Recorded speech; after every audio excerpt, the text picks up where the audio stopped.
ប្រតិបត្តិព័ត៌មានរបស់ក្រសួងធនធានទឹកនិងអូតូនិយមស្ដីពីការព្យាករណ៍ធាតុអាកាសប្រចាំសប្តាហ៍ចាប់ពីថ្ងៃទី24ដល់ថ្ងៃទី30ខែមិថុនាឆ្នាំ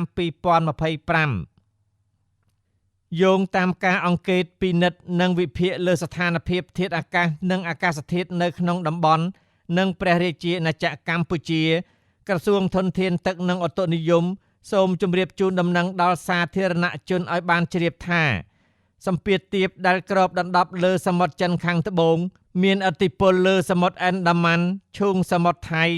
អាងទន្លេមេគង្គនិងលើរបបខ្យល់មូសុងនិរតីនិងព្រះរាជាណាចក្រកម្ពុជាស្ថានភាពបែបនេះនឹងធ្វើឲ្យចាប់ពីថ្ងៃទី24ដល់ថ្ងៃទី30ខែមិថុនាឆ្នាំ2025 1. តំបន់វាលទំនាបសីតុណ្ហភាពមធ្យមបរិមា24អង្សាសេនិងសីតុណ្ហភាពមធ្យមអតិបរមា33អង្សាសេ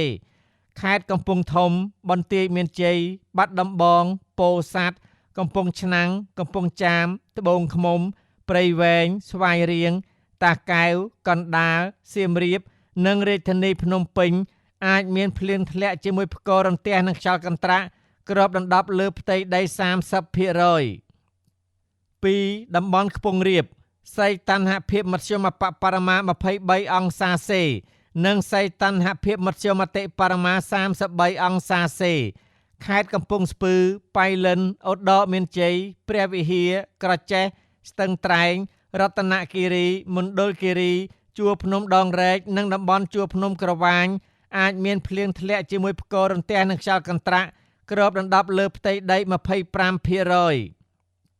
3. តំបន់មាត់សមុទ្រសីតុណ្ហភាពមធ្យមបរិមា23អង្សាសេនិងសីតុណ្ហភាពមធ្យមអតិបរមា33អង្សាសេខេត្តកំពតកោះកុងព្រះសីហនុកែបនិងជួរភ្នំបូកគោអាចមានភ្លៀងធ្លាក់ជាមួយផ្គររន្ទះនិងខ្យល់កន្ត្រាក់គ្របដណ្ដប់លើផ្ទៃដី 30% រលកសមុទ្រមានកម្ពស់មធ្យមបរិមា0.50 ម៉ែត្រនិងកម្ពស់មធ្យមអតិបរមា1.50 ម៉ែត្រ